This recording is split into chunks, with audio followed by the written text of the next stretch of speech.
Jawaban Natasha Rizky usai Desta keceplosan ingin rujuk. Presenter Desta mengungkapkan ingin rujuk dengan mantan istrinya Natasha Rizky. Hal tersebut disampaikan Desta saat podcast bersama Ariel Noah di kanal YouTube Vindes.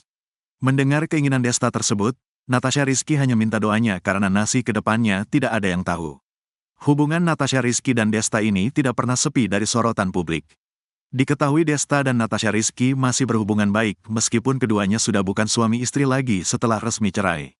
Baru-baru ini Desta keceplosan mengungkap keinginannya rujuk dengan Natasha Rizky. Ternyata keinginan Desta itu juga sudah sampai ke telinga Natasha Rizky. Terkait hal tersebut, Natasha Rizky pun menyambut baik pernyataan Desta tersebut. Natasha meminta doa sebab dirinya juga tak bisa memastikan dan tak ingin melewati kehendak Tuhan. Pokoknya doain aja lah yang baik, kita gak pernah tahu, kata Natasha Rizky kepada awak media ditemui di Jakarta, baru-baru ini. Jadi mohon doanya aja, lanjutnya.